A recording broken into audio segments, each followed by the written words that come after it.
Joining me in this episode of the New Wilkins podcast, I am delighted to welcome Ben Bohman. Now, Ben is somebody who knows a thing or two about briefing executives and talking to executives in all disciplines on the topic, the very hot topic of AI. Now, Ben is the founder of StrataShield AI and has been a pioneering figure in artificial intelligence for the last, well, I guess 2 decades, Ben? Yeah, it's been a while. Definitely in technology for better part of 2 decades for sure. Yeah, and this is something that I think, we were talking just before press and record button about the whole thing of this kind of being a perfect storm. I mean, these are exciting times, aren't they? Yeah, I really haven't seen anything like this in technology. I mean, you see what I call the duality of technology throughout time, where there's these good and bad aspects of whatever the technology is. Let's say cell phones and mobile phones, for example. They're great because you can be connected. You can talk to people all the time. You can get in touch, but then they're bad because you're always in touch. You're always connected. You're always talking to people. But AI is different because we're talking about something that has the potential to think more like a human. I don't think we're definitely not there yet, but it has this gravitational pull to it as well. And I think that really started probably, I would say November-ish. I mean, AI has been around for a long time, but once ChatGPT started being used by the home user, it just only had this huge storm that hit. And I've never seen anything in technology that has had the marketing buzz and the good potential for good and the potential for bad like we do with AI. Yeah, and I think it is that's a kind of, it's, I think, a fascination, but also I guess, a perceived risk factor when we're talking maybe to executives. I've done a lot of episodes recently, and certainly the listeners will be very appreciative of, all the kind of very practical kind of implementation. This is how you do this. This is how you think about that. But I think at an executive level, there's a lot of fear, isn't there, in the uncertainty of what's coming. Yeah, so much fear. And when you go across personas, it's interesting at the executive level and how they're perceived differently. So if you go to a technical executive like the CTO and CIO, there's a lot of fear and hesitancy to embrace a technology that is just one more responsibility for them, with a lot of security problems, potentially a lot of security problems for them. I know when I was very first calling and talking to executives about AI, it wasn't just resistance. It was just almost anger that we were even having a conversation about AI. And another thing with that is technical people often don't like marketing buzzwords. And I think, that in marketing, marketing paves the way for a lot of new terminology and a lot of buzzwords. But a lot of times the engineers, the CTOs, CIOs, they just play that off. It's just whiz bang. It's just marketing, like hearsay. It's just marketing buzz. And so you really get an interesting resistance with the CTO, CIOs, even though I'm seeing that starting to dampen and start to come down. And then you have the marketing, the CMOs that are very actually excited about AI and what it's doing for the most part. And even the sales executives and the VP of sales is excited about what they're doing with sales. CEOs are wanting to adopt. They're wanting to change, but they don't really know a lot about it. So there's still a lot of fear and hesitancy. But I'd say the biggest fear we're having right now is from the technology sector. And it's whose problem is this going to be, or who's going to be running the show? Whose lap is this going to fall on? And so, yeah, it's an interesting conversation when you get in there, and it's not the same depending on who you talk to. And even across CIOs, some are very much willing and excited to adapt, and others are let's kind of hold back and see what happens, especially from a security perspective. Do you think it's the open source nature of it? Because obviously OpenAI, sort of creators, founders, owners of ChatGPT, which, as you said earlier, is the big one, the one that everybody's kind of starting to dabble and play with. Do you think it's the nature of the open sourcing? Because from an IT systems perspective, anything that you can lock down and have complete and utter control or perceived control over is obviously low risk. As soon as you go to the OpenAI kind of model, where it's open to everybody, anything goes, use it and play with it, that must strike fear because of the lack of control. Do you think there's something in that? Yeah, for sure. I think whenever you get into open source, again, when you talk about duality, in some ways you lose control. And in other ways, if you can embrace the open source and have an internal team that can handle it, then you gain control over it. So it really depends on how that's looked at. But I think the fear in this is how it's shared to everybody and how it learns. And so if you look at OpenAI and how it learns, if you have Susan in accounting deciding to use AI to be more efficient at her job, but she's copying and pasting customer proprietary information in there. Well, there is potential of that being like fed out and being used or being found with how it caches and how it keeps information. So I think the big fear there is, yeah, how do we control customer proprietary information? How do we control our business like intelligence and the stuff that we have for our business that holds it together? And there is that concern with them. They are not willing yet to open that up for everyone. But here's a real, I mean, this is a real valid point to make, is that if you're not providing an AI type of system and then securing it, which it is possible to do, you can provide chat, GPT-like functionality in your environment and secure it. Your workers are going to be wanting to be more efficient at their job and wanting to do things easier. And so what they're going to do is they're going to go out and use it anyways. So I mean, if you want to call it the best offense is a good defense, I think that comes up a lot right now. But definitely I would look at, if I were an executive, I'd look at open AI type of systems, ways that I can control it, ways that I can monitor generative AI within my environment. And then that way I can lock it down and I have control. But you're right, if it's open, and the scary thing is, means that so many people are doing it. There's so many open AI source type of material out there that any employee can jump on and just plug in information, and it's valuable, it's useful, but it's very dangerous from a security perspective. Yeah, and I guess the way you've just described that now, I'm kind of feeling and remembering back actually to the early days in business of social media. There was a lot of kind of executive and C-suite resistance to social media. It was like, you're not allowed to use your mobile phone in work, and there was no way you can check your Facebook account. Remember Facebook? That used to be a Yep. thing. Right. But basically, it was kind of something that was almost sort of demonized. Really, it was like, you don't go there. You must not be using that. We're here to do business. And then Yeah. slowly and gradually, the executive kind of understanding of the value of, actually, we're advocates, us little staff, on the shop floor or wherever, we're actually becoming advocates of the Right. business because we're sharing all the good stuff that's going on. Do you see it kind of maybe playing out a little bit like that? Because I'm a huge believer in, cycles of business and things repeating themselves. Do you see that maybe with AI, we're going to see this almost consumer version of AI come through, and then this kind of, as you say, lockdown, safe business version, but there'll be almost like two kind of things at play here, because it feels like it could repeat again, doesn't it? Yeah, for sure. And here's another comparison when you talk about this that I like to make is, and it's with the CRM. So the contact management systems and sales reps.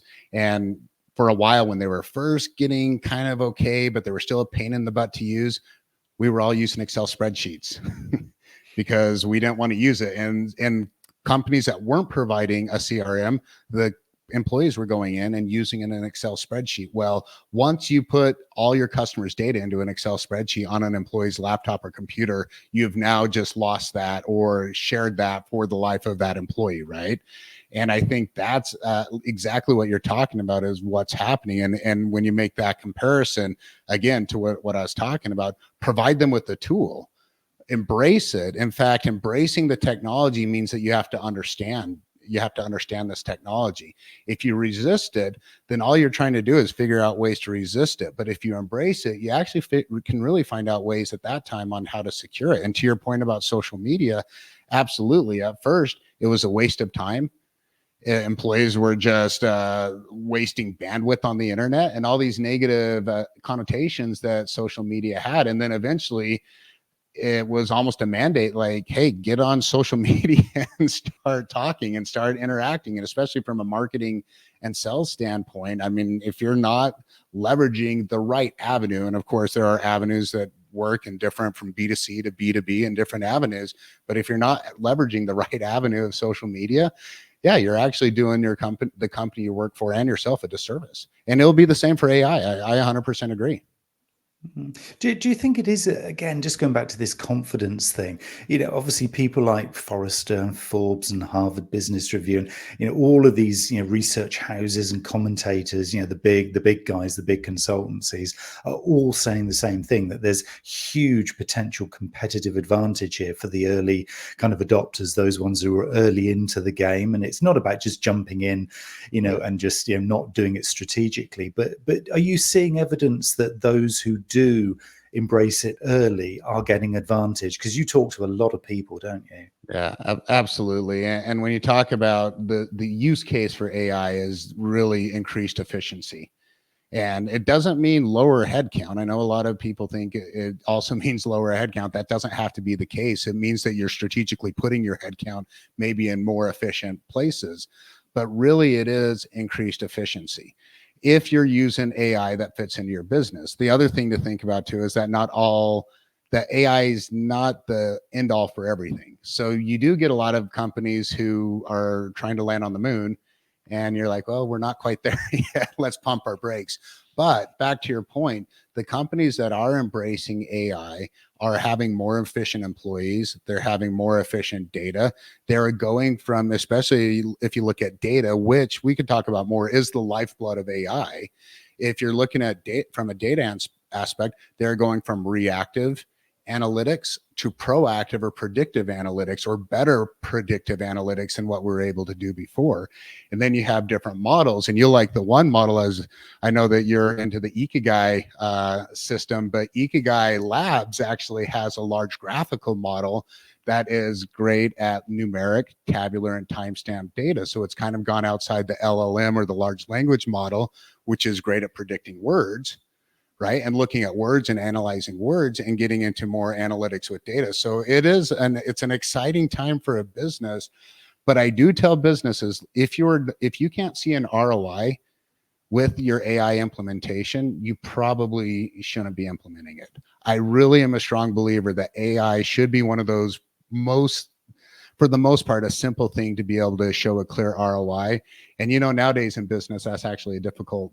It's kind of like it kind of is, right? But no, AI actually shows clear-cut ROIs. I was going to ask you, the question is, if I'm looking to sell in either as a consultant selling the whole kind of story or the mantra or a particular product into C-suite, or I'm a maybe marketing person who's identified there's an opportunity here, guys, and I need to sell this into you. I think you've probably answered the question, but I just want to go a little bit deeper into this. Is it the data stroke ROI story? Because it feels that is something that brings this, unlike social media back in the day, it brings it left, from left and right to the center of the conversation. Because what is not to like? Whatever discipline you're in, on the C-suite or on the board or on the management team, you're going to want to hear ROI, and you're going to want to hear efficiency, because one, it makes you look good, but two, it's keeping shareholders happy. It's a win-win-win-win-win all round, isn't it? It really is. And just going back to the point of the data, and that is how I structure my conversations, is I do believe, and it's not just me believing, that everything shows that, and I say that this seriously, data is the lifeblood or the oxygen of AI. Okay. So I start my conversations at data. If you have messy databases, disparate databases, maybe even old fashioned integrated databases and data, it's really messy. And maybe you're using AI for marketing, and maybe you're using AI here and there, but it's disparate. So the first thing I want to do is clean up a data lake, clean up a company's data, which is their most valuable information, and make sure it's usable. Once we have usable data, and let me back up one more time. That I do through something called data collaboration, which is a new methodology above data integration, right? So it's a way of collaborating all this data and getting it all to talk together and make it relevant. Once I do that, I get into the analytics. So now the data is clean. So now let's start reacting and predicting. So reactive and proactive analytics, and get the data going, get that usable. Now we have insights into the company, right? That's crucial. We have to have those crucial insights that are accurate, both predictive and reactive insights. Now what we can do is, now we can say, what kind of custom AI application can we write into the company, or can your company use that will enhance, again, ROI? That now that we understand the data, how do we enhance this data? And I do believe that one of the anomalies that's happened with this technology is because every company's its own use case, and even within verticals, everyone operates so differently, that there is going to be a need for a lot of custom, and I'm seeing a need for a lot of custom AI application. Then I get into the simpler things like generative AI, an open AI source, and then something very relevant, which is conversational AI, especially in call centers. And that is huge. If you're not putting and there is some amazing conversational AI in call centers. If you're not putting that in your call center and repurposing your good workers to take more difficult calls, you're really missing out. So absolutely. But anyhow, I don't know if that answered. I wanted to kind of share that my methodology with how I approach this AI conversation, but it absolutely always starts at the data. That's so useful, Ben. I think for me and for people who are regular listeners to the podcast, they'll recall that we've had at least two, and it is at least two guests really evangelizing the whole phrase process mapping. And I think you've just there said, Ben, it's part of that whole kind of data piece, that the process is how, you talk about integration there and collaboration of data. Knowing your processes, knowing the data, knowing where the sources of the data are, knowing the reliability of the data, and I guess things like the longevity of the data as well, because some of the data is going to be like really old and outdated and probably obsolete, but it's going to skew the numbers if it's also part of a really kind of messy mix of everything. So there's a real kind of strategic conversation almost that has to happen first, isn't there, by the sounds of it? This isn't just jumping straight in, ChatGPT, you're going to solve every problem that we've got in the business. There's a lot of kind of pre-thinking. Yeah. And I mean, almost even starting at, what do you think AI is going to do for you? Right. I mean, even from that pre-strategy and just talking to them, because you get brought in and again, they're shooting for the moon.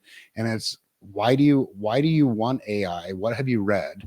And why do you think it's relevant? And what is it going to do for you? And once you understand that, you can really get into a conversation about the business. Now, in technology, and I consider myself a technology strategist. Of course, AI is relevant right now, but overall, I consider myself a technology strategist. But that being said, I say, and you hear this said all the time, people, processes, and then technology. And really, when you approach a conversation like that, even when in AI, and you try to understand the people, which is the business, and the people within the business, and then the processes that they're trying to solve, and the processes that need to be fixed, and then you get to the technology. And I think that's relevant with AI. I think people want to jump into the technology first, and that's not just AI. That's just a lot of sales methods and even marketing methods are, let's talk about product. Let's not talk about product. Let's talk about the business. Let's talk about why it's unique and why they need this technology and what they're doing different. What is their use case? What are their KPIs? How do we do something that's unique and relevant to them? Not just put technology in for the sake of putting technology in. Does that make sense? Yeah, it does. And I'm sensing I guess in some ways, almost like a resistance or a practicality that some people listening to this will probably be feeling. It'll be like, yeah, Neil and Ben, yeah, I get it, I hear it.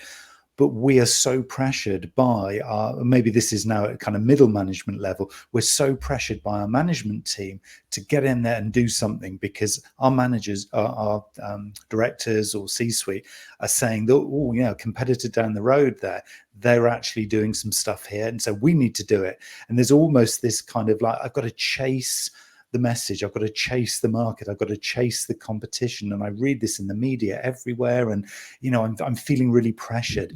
Right. How do we kind of push back on that pressure? Because the way you're describing it, this is perfect business almost, isn't it? Where it's like, right, let's reflect, let's listen, let's actively listen to what the opportunities are, and then let's strategically plan it rather than just jump in. So why do we all just jump in? Why do we all get kind of swept along by this media hype? Yeah, I think we just get excited about, of course, media hype, and especially something like this, but it's just how technology works. You need, so let me back up, because this thought just came to me. You have to embrace it. So as everyone else is jumping in, jump in with them, but be different. That's where I was trying to go with this, is that you need to be different than everyone else. Even I found when I was a sales rep, I've been an engineer, I've been a sales rep and everything like that. If I went and I delivered the same message that everyone else did, if I send the same email that everyone else is doing, if I relay the same type of technology message that everyone else is, it's garbage in, garbage out. So yeah, when everyone else is jumping in and you're being pressured to jump in, well, jump in. Like that's what we're paid to do, but be different and have a unique approach with it. You can still market, you can still sell without jumping into the product and the whiz bang of it. You can still sell by caring about the customer and caring about the business, and you can still message in that same way. Does that resonate?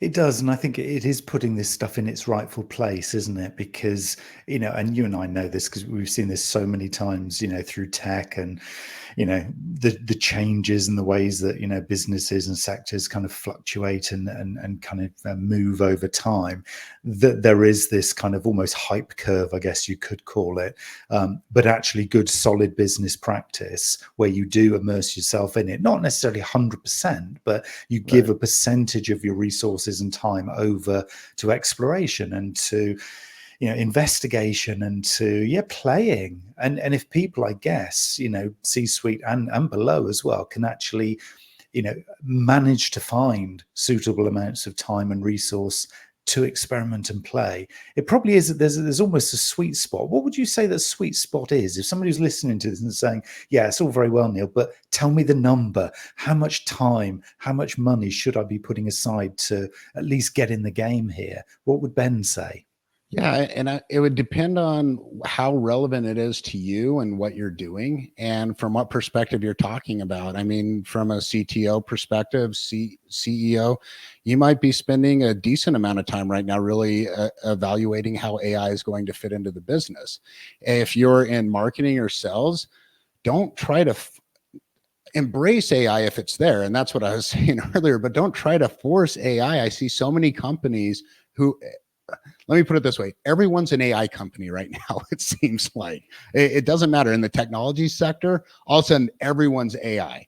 And it's like, no, you have the same machine learning aspects to your technology that you had 5 years ago. AI is not new, or the framework of AI isn't new. So first of all, make sure it's relevant to what you're doing. And then if it is, figure out how relevant that is. If you're an AI, if you have a more AI push and a real legitimate AI solution, you're probably going to be investing 100% of that time into discussing AI. If it's something from a sales, and then going back to being in sales, let's say you're in technology, but you don't really sell an AI type of solution, still learn about AI, because I guarantee everyone if you're a trusted advisor, which you should be shooting to be, if you're a trusted advisor, your clients and customers and businesses are asking you about AI. Learn how to answer it knowledgeably. And so in that case, you're probably spending a good 20, 30%, and I know this is a very moving target of how you look at it, but you have to figure out how relevant it is, but continue to educate yourself on the market. Continue to educate yourself with different technologies. And for me, my approach has always been, I want to be someone who can answer a question. I want to be someone who can solve a problem. And so what I want to do is, if someone asks me, can you do X, Y, or Z? I want to be able to say, I can't, but I know someone who can. And I think that's a huge part of it, especially if you're talking sales. And I know we're jumping from sales to marketing to the technology, and it's different for everybody, but it really is it's a uniquely approached conversation and investment in time. That's an incredible insight. And I think, for me, I think that in the beauty of the kind of work that you're doing, Ben, is the fact that, you're there in those meetings, you're there in those conversations, but you're also a kind of more strategic commentator with your video channel, which I want to come on to hearing a little bit more about that in a minute. But talk to me about StrataShield, because kind of how is that working? What is that doing? What are you kind of seeing? What kind of conversations are coming through there? Obviously, there'll be some that are commercially sensitive that you obviously can't share with us, but tell us a little bit about your kind of more the day-to-day of what you're encountering. Yeah, so I will say AI is a very quickly moving target right now. And when I first created StrataShield and where I was when I created it to where I am now, it has very much changed. But when I started, I thought I would be talking about AI in the guise of how it's being used in cybersecurity, as far as behavior analytics, or how it's used in call centers and UCAS and CCAS with conversational AI, and the different aspects of technology. But I was quickly and really quickly shut down, like we talked about earlier, from the CTOs who just saw that as, look, that's marketing. I don't want to talk about it, and I don't want to have the AI conversation. Then I took a step back and I decided, you know what, I need to understand the market and I need to understand the people I'm talking to. And that really led me to starting the AI Insights, the executive brief, that channel. And so I had no intention to sell, or have no intention to sell. I just wanted to start talking to C-suites and having more conversations with them and understanding what they were seeing. And that's where it really led to the data. And that's going back to the, to where I was like, wow, the data is key. Everyone I'm talking to, this is about the data. It started to help me understand the importance for governance for your data, protection of your data, security of the data, security of your AI implementations.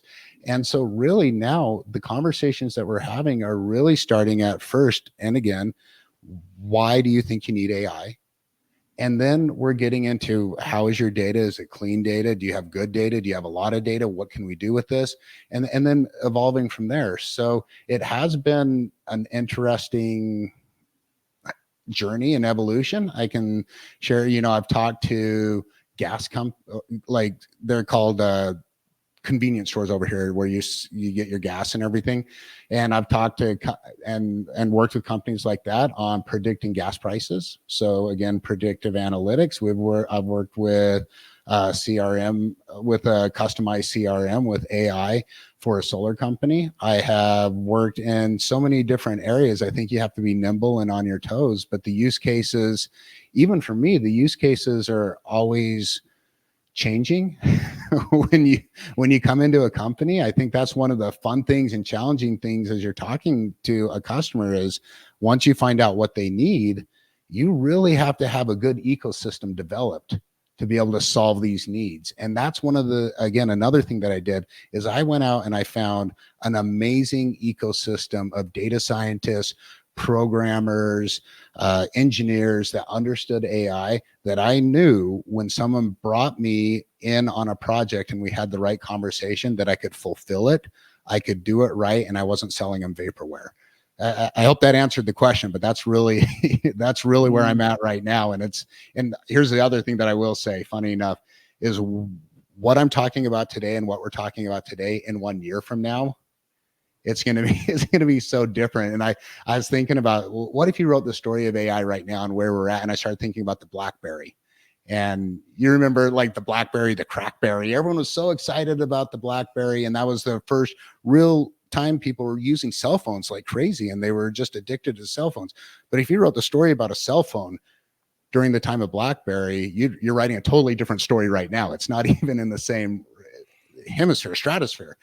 Same thing with AI. We write this story right now and we talk about what it is. It's that same comparison in 3-5 years from now, we're having totally different conversations. Do you think the conversation will still be data, though? Because you seem very impassioned, and all the kind of conversations you're having really back up your position here with data. Do you think data will still be there at the core? Because it is one of those things that we've had, well, from as long back as I can remember, being very, very first in my very first job. And this is a long time ago now, it was about the customer records. I can remember I was in a sort of telemarketing kind of role with a recruitment business. It was my very, very first job. And I can remember having these pages and pages that was printed out. It wasn't on a computer, but pages and pages of written data records. And you think how we would be doing that now as automation, et cetera, everything else. Yeah. But it was still data. So do you think data will still be the currency, maybe say 5 years out, even if all the tech has then evolved and changed? Yeah, I don't see how that will change. Maybe how we hold the data, maybe how we compress the data, maybe technologies we use to extract data, and even AI's use of being more proactive usage of data will change. But at the end of the day, it's ran off data. The world's ran off data. If you look at when Elon Musk bought Twitter, Twitter really wasn't that valuable, but the data of Twitter and all the user data and all that information was hugely valuable. That was probably the most valuable thing he bought. And you have a company like Salesforce, which is saying data is the new oil, right? And and it's going to continue to be this way because it runs off data, and whatever it is, we're going to have to use it in a unique way. I mean, now we're able to look at data even differently, where we can, let's say for an example of a company I worked with, a retail chain, and they're trying to figure out what do they stock on their shelves. But we're not just looking at what's sold historically in the past. We're looking at events in the city, past events, in comparison to what's sold. We're looking at weather patterns. We're looking at not just the data the company has, but we're taking external data, we're combining it with the internal data, and then we're saying, okay, where's the anomaly? Where's this little like 1% savings here? And for a lot of company, a 1% savings is millions of dollars a year. So yeah, I absolutely, I don't see how we get away from data just because of how everything's driven and how we work. So yeah, I say it's still keeping strong for as long as data exists, just used in a different way, stored in a different way. And that combination then of external, this is a really interesting point I think you just made there. That combination of our internal data correlated and, well, I use your word that you used earlier, collaborating with external data. This is all about rethinking actually how we think about our own data, isn't it? Because we've not really before, unless you've paid a very, very, handsome sum to a consultant to go away and actually do the number crunching, almost manually, we've not really had access to that. When you say about weather patterns and, there are billions of other kind of data sets that you could actually amalgamate with yours and come up with some magic opportunities for innovating product, doing business differently, maybe adapting your supply chain. I mean, the opportunities are absolutely endless with external data coming in-house, aren't they? It's exciting. I even, there's this one use case that's just stuck in my mind, and I haven't had the opportunity to work with a hospitality company yet. So let's say a hotel chain. But when I think about hotel occupancy and being out in Las Vegas, obviously we're the mecca of hotel occupancy, or one of them. And I think of all the external data that you could pull and extrapolate and use for predictive analytics for hotel occupancy in a different way would just be an amazing use case for AI predictive models, especially the Ikigai model I was talking about. That I think that would be just phenomenal to look at numeric, tabular, and timestamp data and just combine that and look for anomalies and be able to, again, pull weather patterns, sports events, concerts, everything like that, but pull it for years and start seeing the impact, and you would very quickly see it. So I'm sure I'll have that conversation someday, but it's just one of those use cases that are stuck in my mind that, yeah, the possibilities are endless. And you mentioned supply chain. I think that's one of the most relevant conversations that you can have right now. I read a statistic that 25% of global revenue in retail is lost due to unstocked products. So, I mean, think about how much revenue that is when you're missing a product that's on the shelf that ends up being popular, and for some reason you haven't predicted it. Now, the other thing also is you have to look at scanning. Like when some cashier scans in green Monster Energy drink and then gets the blue Monster Energy drink, but they scan the green one twice. But when you start seeing patterns, you can actually start predicting which cashiers are doing that and when that's happening, and when the blue is actually being double scanned or the green is being double scanned. So I think that this and supply chain, retail, and things like that can solve a multitude of problems. Wow. That's a real wow moment. This is one where I'm thinking, hold on a minute. This isn't just us talking to other people. This is going to apply to me as in Neil. I spotted a moment last week when here in the UK, our Prime Minister announced that we're going to have a general election, and it's coming, and it's early July. And the day after that announcement, I noticed, and I hadn't made the correlation until somebody spotted and said, do you think it could have been the announcement that did it? But the very next day, I had a number of calls of very kind of distressed people, not about politics, nothing to do with politics at all, but it was a number of calls. There were a number of things that kind of went wrong the next day. There were a number of kind of, and I was looking around thinking, has the world actually gone mad here? Or has my world gone mad? Had I heard you, Ben, say that the day before, I'd be thinking, hold on, there's an internal data set and an external data set. They need to talk because I've spotted a pattern. And so I hadn't made the correlation until a few days later. Somebody said, do you think it was because of the announcement? It was like, oh, yes. Yep. So are we kind of saying here, I'm thinking out loud here, but are we kind of saying that when anybody spots in business, they spot some, and use the word anomalies, if they spot an anomaly, this is about using the power of AI as a series or a suite of tools to uncover those connections, uncover those causes or influences of stuff that happens. So you can actually justify, well, that's why that happened and we've got the data to prove it, or that's now predictively how we can then either preempt it happening again, or actually, if it's a good thing, encourage it to happen again. Are we saying here, Ben, that all of us need to really wake up and actually be much more aware of actually what's going on around us to be able to identify those opportunities to solve or to optimize? Yeah, I think awareness is definitely something we need to be cognizant of all the time. I think we need to look at this, and beyond awareness is start looking at things that we can't be aware of as humans as well. I mean, we can. There's two things we can use this with. One is we see this anomaly, but we're not quite sure how far and wide this anomaly goes. Is it just the election? Were there other things that happened within that? Was an election with a weather pattern, or an election announcement with a weather pattern? Was it an election announcement with a sporting event or a team that lost, a local team that lost, and everyone was upset about? This just gives us the capability to look and analyze so much more data. And if you really look at where AI was taken off in 2012, this is what it was. It was about big data. It was about neural networks and deep learning.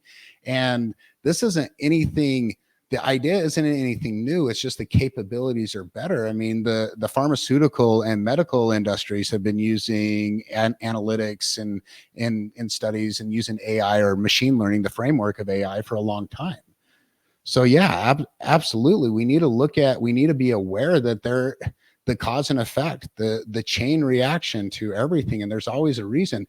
I talk to sales leaders, and look, the way we look at sales right now and we drive our sales reps is very reactive. We found out what happened in Q1 and we're panicked because we missed Q1, and now we're reacting, and people are never successful reacting, or rarely successful in reacting. And I've been a part of teams like that where it's a huge reaction and a huge overreaction, and everyone's in panic mode. So people aren't thinking clearly, assignments aren't being given clearly, and it's just this reactive panic to hit a number. Well, why are we still doing that? Why aren't we pulling proactive data to not just figure out Q1, but look at Q2 for years and years, and find those anomalies that made the difference, and start finding what's going to make the difference going forward? So you're making a concise and proactive measure to solve this problem, not this reactive panic mode that we see in sales all the time, which is honestly, it's an embarrassment for a sales team to be ran like that. But we have the tools, we have the technology. Let's start utilizing it and putting it in place. It is one of the use cases of AI that actually works and is actually good.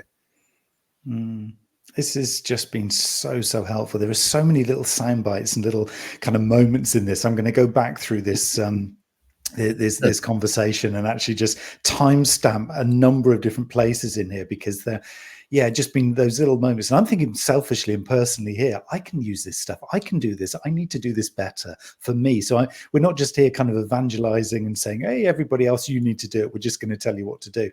This is stuff for us too, isn't it? It's for everybody, it feels.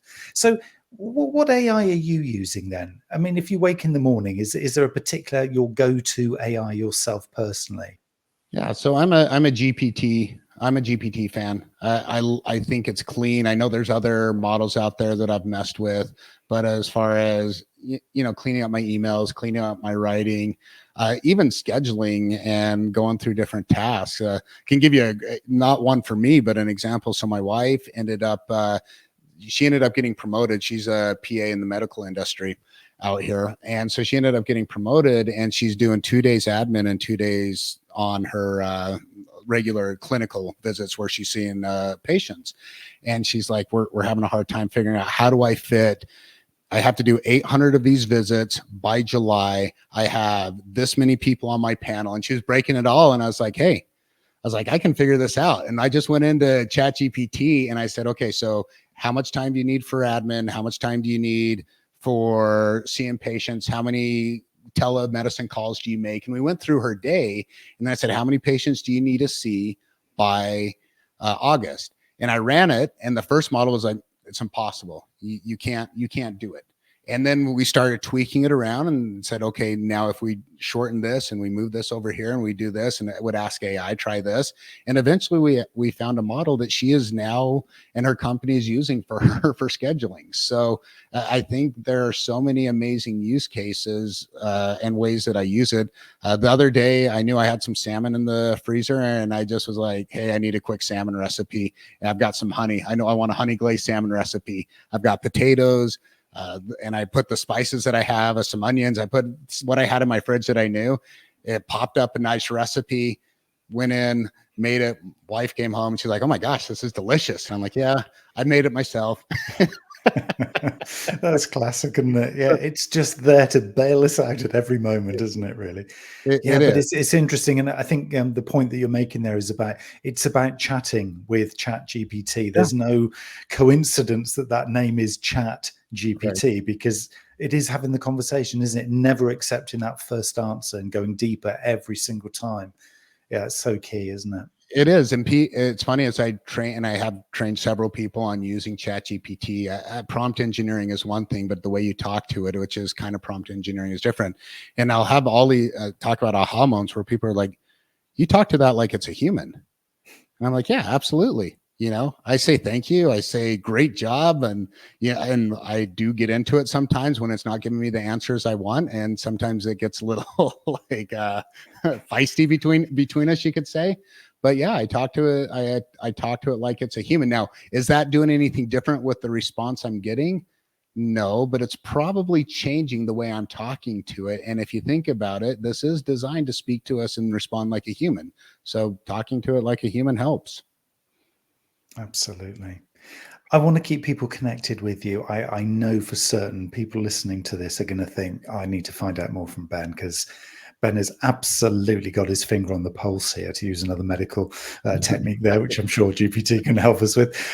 But to keep connected with you, the video channel, the website, should we direct people straight through to you? Yeah, I mean, my YouTube channel for StrataShield AI is a great way you can connect. My website, and then I'm very active on LinkedIn. I would say that right now with business, I think that's a huge avenue when you talk about social media. I think that's a great avenue. And so on my video series, I post shorts on there, and I get the biggest response on LinkedIn just because of my LinkedIn following. But yeah, or give me a call, shoot me an email. What I love about these conversations is, and you kind of mentioned it earlier, is the number of aha moments I have, whether I'm leading the conversation and hosting the conversation, or whether I'm the person being interviewed about and having the conversation. I just learned so much about talking.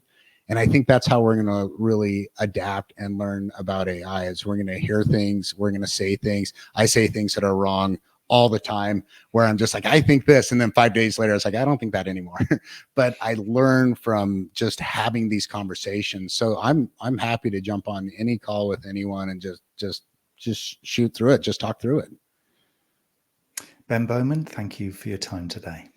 Awesome. Thanks, Neil. I really appreciate it. This was fun.